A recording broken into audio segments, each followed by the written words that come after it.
Hello, travelers. Alan Watts. You ever hear this guy?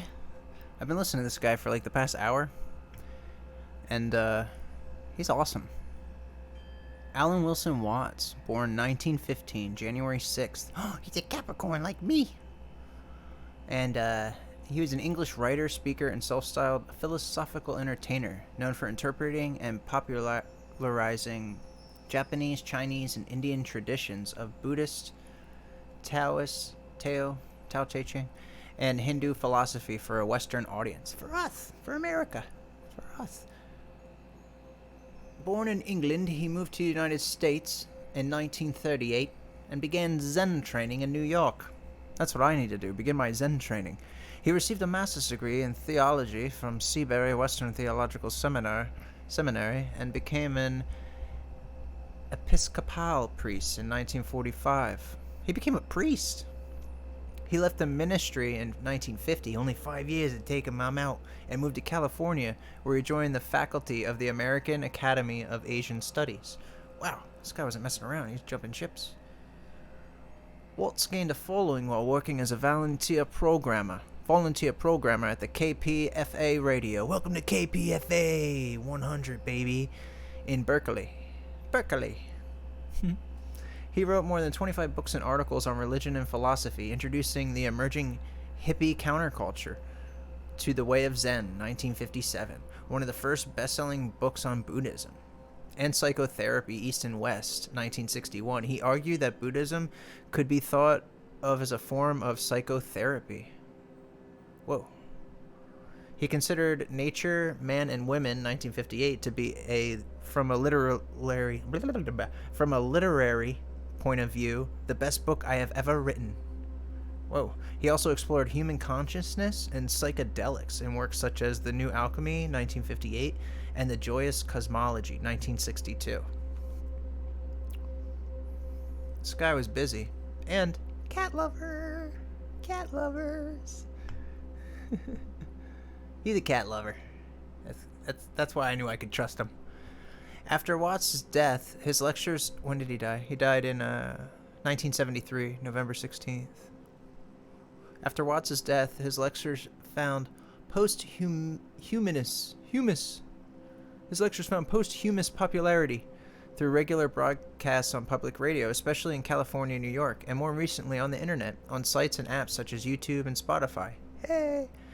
The bulk of his recorded audio talks were during the 1960s and early 1970s. That must be what I was listening to. And even during it, he mentioned how it was like what he was talking on, him being a vessel, no matter what he was trying to convey, we would only hear so much. And because it was the only recording device available to him at the time, no matter what he said, his voice would be distorted. And he knew that. This guy's awesome. This guy's no dummy, guys. Yeah, he smoked his pipe and thought about some stuff.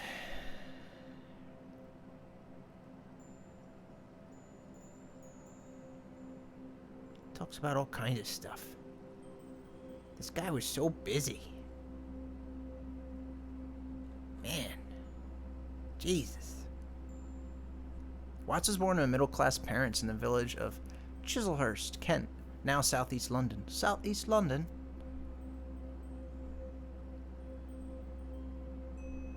Watts also later wrote of a mystical dream he experienced while ill with a fever as a child. During this time, he was influenced by Far Eastern landscape paintings and embroideries that had been given to his mother by missionaries returning from China. The few Chinese paintings Watts was able to see in England riveted him.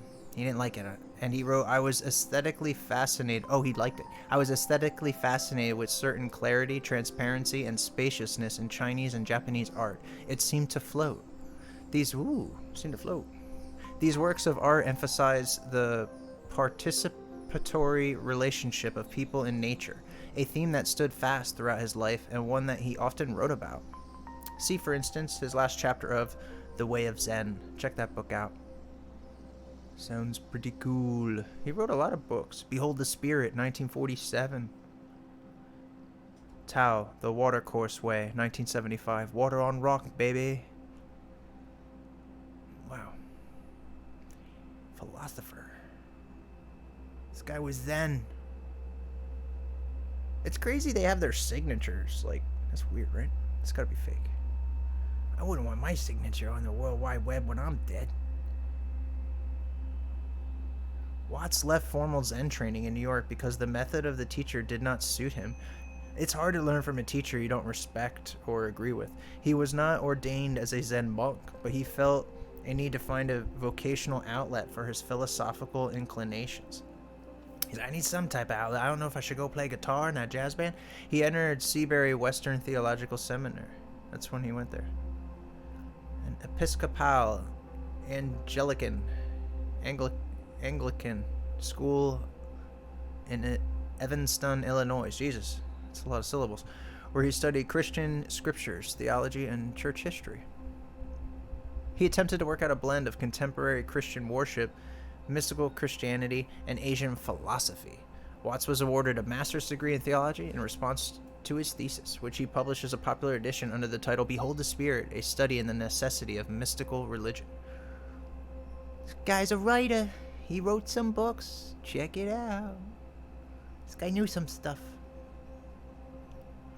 Watts left the faculty in the mid-1950s. Oh, let me switch the picture, guys. I don't want you to get bored of my guy. Yeah, there's one in color. He's happy there. He's happy there. He's a happy guy. Watts left the faculty in the mid-1950s. In 1953, he began what became a long-running weekly radio program at Pacifica radio station KPFA 100 in Berkeley. Like other volunteer programmers at the listener-sponsored station, Watts wasn't paid for his broadcasts. Kind of like this, guys. Kind of like what we're doing right now. But if you do sub me or like me or comment or whatever, I'll acknowledge you. Acknowledge me. No, I'll acknowledge you. These weekly broadcasts continued until 1962, by which time he had attracted a legion of regular listeners. Wow. Imagine, that's what everyone's trying to do. We want a legion of listeners. Watts continued to give numerous talks and seminars, recordings of which were broadcasted on KPFA 100. It doesn't say 100, I'm just KPFA and other radio stations during his life. These recordings are broadcast to this day. That's probably why I heard it this morning. For example, in 1970, Watts' lectures were broadcasted on Sunday mornings. That's weird. It's Sunday morning right now. Sunday mornings in San Francisco radio station. KSAN, KSAN. And even today, a number of radio stations continue to have an Alan Watts program in their weekly program schedules. That's pretty cool. Original tapes of his broadcasts and talks are currently held by the Pacifica Radio Archives.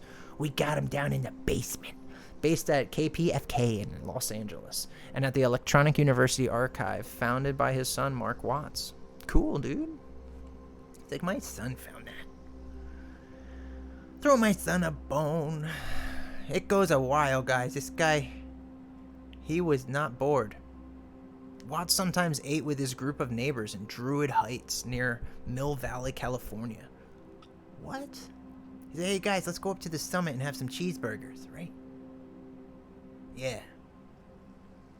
Yeah, he ate up apparently with his neighbors in Druid Heights, Mill Valley, California, who had endeavored to combine architectural, gardening, and carpentry skills to make a beautiful and comfortable life for themselves. Sounds like a temple to me. That's cool. These neighbors accomplished this by relying on their own talents and using their own hands as they lived in what has been called shared bohemian poverty. I think that's what we're living in right now, guys. Druid Heights was founded by the writer Elsa Gidlow, and Watts dedicated the book The Joyous Cosmology to the people of this neighborhood. That's awesome. He later dedicated his autobiography to Elsa Gidlow, for whom he held a great affection. Was that like who he was supposed to marry? Regarding his intentions, Watts attempted to lessen the alienation that accompanies the experience of being human, that he felt plagued the modern Westerner.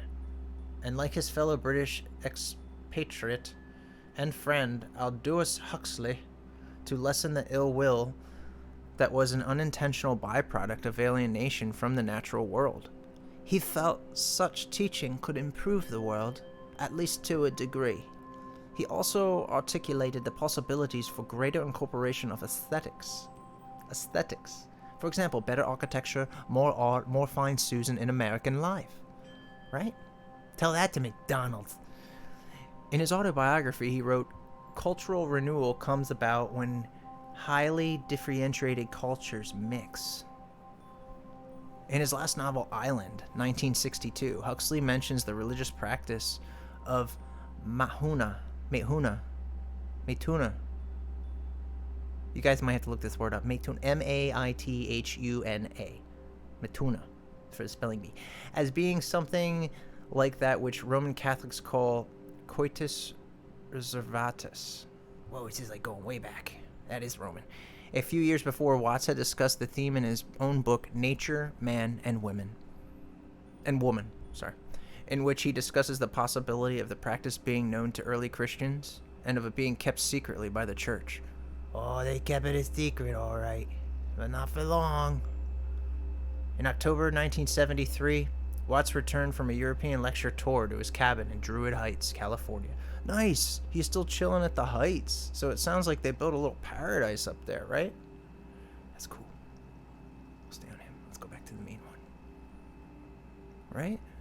Yeah, in October 1973, he came back from a lecture in Europe, went back to his Heights, his awesome village with his buddies. Friends of Watts had been concerned about him for some time over his alcoholism. Yeah, all the knowledge he had to drink and smoke, man. This guy was like fried. On November 16th, 1973, at age 58, he died in the Mandala House in the Druid Heights. At least he died somewhere peaceful, right? He was reported to have been under treatment for heart condition. Before authorities could attend, his body was removed from his home and cremated on a wood pyre at a nearby bench by Buddhist monks. Wow, he went out old school, like they burned his, so your like effigies and like your soul like can go back into the world and universe easier than being put in a box and waiting 1,000 years. Mark Watts relates to that Watts was cremated on Muir Beach at 8:30 a.m. after being discovered deceased at 6 a.m. They didn't waste any time. They're like, is he dead? Start the clock. We gotta burn him. They knew that he wanted this, I think. His ashes were split, with half buried near his library at Druid Heights and half at the Green Gulch Monastery. Whoa. Yeah, they divided him.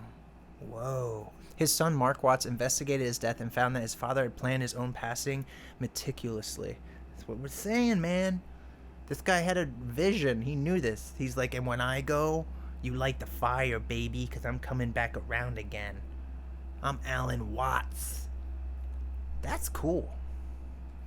Thanks for tuning in, travelers. Don't forget to like and subscribe. You don't have to hit that notification bell because it's really annoying and I don't like it. So do your thing.